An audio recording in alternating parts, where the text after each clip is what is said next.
Hello everybody, it's Sarah, and first of all, before we get into today's video, I'm very sorry if you can hear more background noise today. It's because it's currently 30 degrees and I have my windows open because otherwise I would die of heat in here.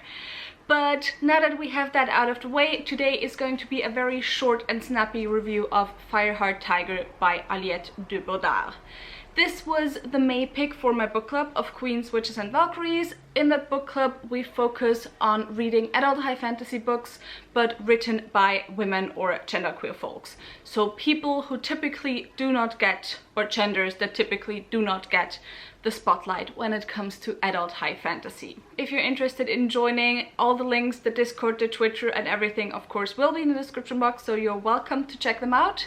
And in June we're reading The Jasmine Throne by Tasha Suri.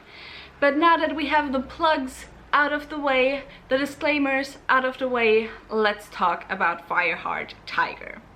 Fireheart Tiger is a sapphic high fantasy novella. It's very short, only 100 pages, which is also why I will only give you the most basic gist of what this is about.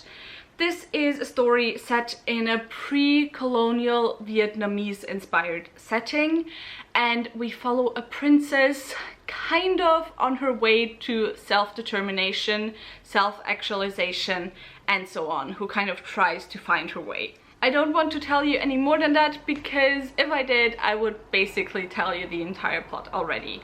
Also, the author Aliette de Bodard is a French-Vietnamese author, I think. She lives in France and I think she has Vietnamese heritage.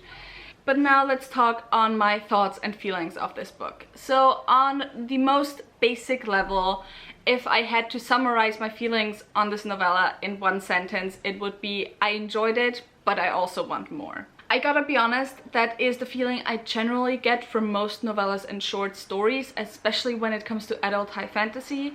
I have some short story collections and some short stories that I very much enjoy in, like, you know, the literary fiction genre, but especially when it comes to fantasy, one of the parts I enjoy most of fantasy is the expansive world building, the expansive plot, the expansive character development, and you just don't have the space for that in a novella.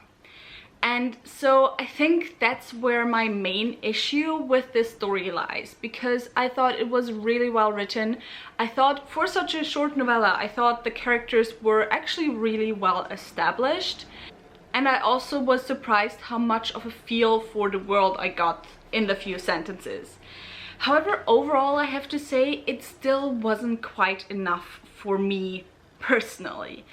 Because what this is basically is, it's a scene, it's a few chapters out of a much larger story. And so I feel there's a lot of story beforehand, there's a lot of story afterwards, but overall we only get to see this one snapshot of the life of our main character. Wow, the sun really came out right now and I look flat as fuck. But we're gonna ignore that. Actually, I would like to compare this to the other fantasy novella that I read recently. Not because I think the stories themselves are in any way similar and comparable, but just to kind of show you what I mean when I say this was more of a snapshot of a whole story, and thus gave me the feeling of, you know, there being so much more and there being so much more that I want. Because the other novella that I read was The Empress of Salt and Fortune by Nivo, which also incidentally gave me the feeling of I want more from this. However, this one felt like a much more coherent and finished story compared to Fireheart Tiger, because in this one we follow a storyteller who is told a story, and the story is given to us in very basic terms. However, it is finished by the end of the novella. In this, we're not told a story or anything, but we just have that, actually I think just 1 or 2 days that we follow the life of our main character. And because of that, because we're just so focused on that one character, and because I feel like it's structured as if it was a part of a bigger, more traditional fantasy story, I just got even more of the feeling of being left unsatisfied in the end. But maybe that feeling of not being satisfied is a good thing, because ultimately it shows me that what I read, I really enjoyed. And what I read, I want more of that. If I didn't like what I read, then I wouldn't end up feeling not satisfied because I didn't get more. And so I definitely do want to check out more of Aliette de Bodard's work, because I do think she could become an author whose works I very much enjoy. But this one, I think it's a good start if you want to try out her writing. I think it's also a good place if you do generally enjoy novellas, because I do think for a novella it's well written, but I just, again, I usually don't end up enjoying novellas too much.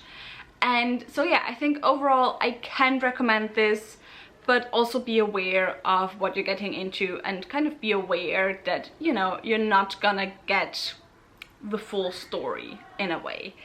And yeah, that was it for this very quick and short review. With novellas, of course, the reviews are always quite short because, you know, there's not that many pages to talk about. But yeah, with all of that said, if you have read Fireheart Tiger, tell me your thoughts in the comments down below.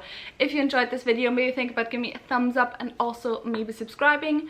All the links to my social media are in the description box down below, so go and check those out. All the links to my book club, as I said, are also down below, so definitely go and check those out as well. And I hope I'll see you very soon. Bye!